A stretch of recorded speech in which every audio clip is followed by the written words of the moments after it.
दोस्तों, वीडियो शुरू होने से पहले चैनल को अभी सब्सक्राइब कर दीजिए क्योंकि आज का प्रोमो ऐसा है जो आपके होश उड़ा देगा। कहानी वहां से शुरू होती है। सूरज गुस्से से आग बबूला होकर काव्या के सामने खड़ा है। उसकी आंखों में नफरत और आवाज में जहर। तुम्हें हर हाल में राघव को तलाक देना ही होगा। काव्या की आंखें भर आती हैं, लेकिन वह टूटती नहीं है। कांपती आवाज में भी हिम्मत साफ झलकती है। मैं किसी भी सूरत में राघव को तलाक नहीं दूंगी। और तभी तलाक के कागज हवा में उड़ते हैं। पूरा कमरा सन्नाटे में डूब जाता है। दूसरी तरफ ईशा राघव के सामने खड़ी है। उसके शब्द तीर की तरह चुभते हैं। काव्या को तलाक दो। राघव के हाथ कांप जाते हैं। वह तलाक के कागज देखता है और अगले ही पल उन्हें भी फाड़ देता है। अकेले कमरे में बंद राघव दीवार से टिककर फिसल जाता है। आंसुओं के बीच वह कहता है, मैं काव्या को किसी भी हाल में नहीं छोड़ सकता। फिर आता है वो दिन। ईशा राघव को खींच कर लेकर आती है। सूरज काव्या को लेकर आता है। बीच में मेज पर रखे जाते हैं तलाक के कागज। चारों तरफ खामोशी। अब साइन करो। काव्या और राघव एक दूसरे की तरफ देखते हैं। उनकी आंखों में दर्द, प्यार और मजबूरी। अचानक दोनों फूट फूट कर रो पड़ते हैं। राघव हाथ जोड़कर सूरज के सामने खड़ा हो जाता है। भाई, मुझसे ये मत करवाओ।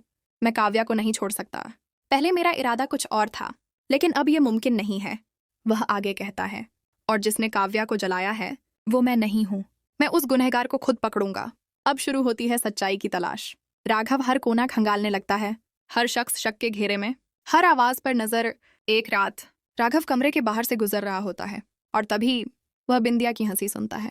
फोन पर बिंदिया कहती है, तुमने मेरा काम कर दिया है। मैं तुम्हें बहुत सारे पैसे दूंगी, लेकिन ये बात किसी को पता नहीं चलनी चाहिए। राघव सन्न रह जाता है। उसके शक को अब यकीन मिलने लगता है। सच के बहुत करीब राघव नौकर के पास पहुंचता है। नौकर डर से कांप रहा होता है। पहले सच छुपाने की कोशिश, लेकिन पैसे देखकर उसकी जुबान खुल जाती है। और फिर सबसे बड़ा खुलासा, बिंदिया मैडम ने ही मुझे पैसे देकर काव्या को आग लगाने को कहा था। राघव का खून खौल उठता है। वह सीधे बिंदिया के कमरे में घुस जाता है। गुस्से में उसका गला पकड़कर चिल्लाता है, तुमने काव्या के साथ ऐसा क्यों किया? बिंदिया फिर भी मुकर जाती है। मुस्कुराकर कहती है, तुम मेरी सच्चाई किसी को नहीं बता सकते।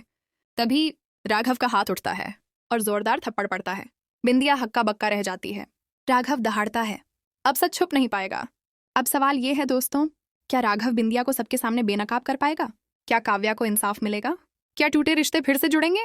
ये सब जानने के लिए चैनल को अभी सब्सक्राइब करें और इस महाधमाकेदार प्रोमो को मिस बिल्कुल मत कीजिए।